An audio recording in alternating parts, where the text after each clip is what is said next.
other phenomena has been the emergence of sort of quasi-public markets like second market, where particularly insiders are able to sell some of their equity before the IPO, and maybe if you listen to some of the people in that industry, that's going to become an alternative to the public markets, and people will never IPO. They'll just get out into the second market. What's your take on what's going on there? Well, to me, I think that's pure evidence that the capital formation structure that we have today is not working.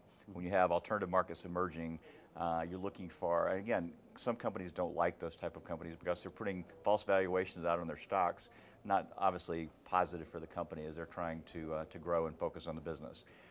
So there's, definitely shows you that there's something wrong with the current capital structure today. You kind of look at the regulations that we have that prohibit companies from going out earlier. I think it's all signaling to something needs to change, and we are being kind of the advocate of that change.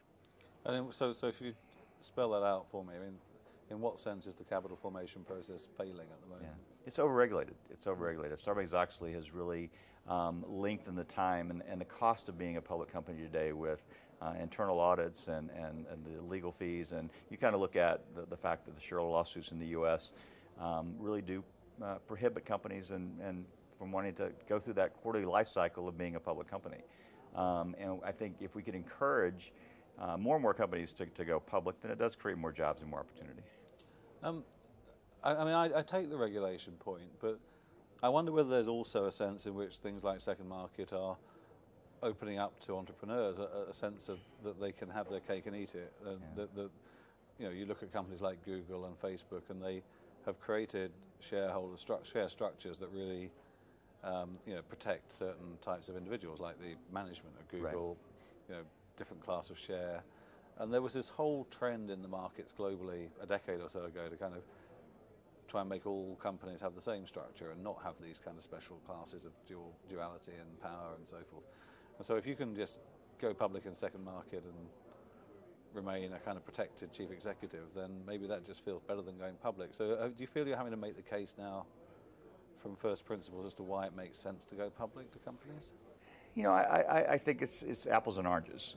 You're not going to get the benefit of having the most liquid and most efficient market in the world by listing on a national market system, whether it be NASDAQ or some other market. So I think you're missing that opportunity to go public. And really, when you look at creating that currency, which you can then build your company doing acquisitions and M&A activity, is something that's very important to companies. So to me, it's more about, if you talk to those companies, they're not really happy the fact that their employees are selling shares in these secondary markets and creating false valuations. But it used to be like this was the coming of age moment, wasn't it? You would go public and there'd be like a big party and you'd be up in Times Square.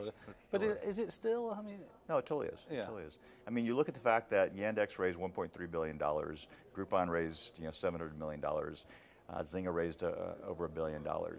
And that money is being put to work to create new jobs and to create new innovations for these companies, and that's really helping hopefully grow the economy. So people like to focus on the stock performance, but it's not always about the stock performance. It's about fundamentally what is the company doing to kind of change the industry.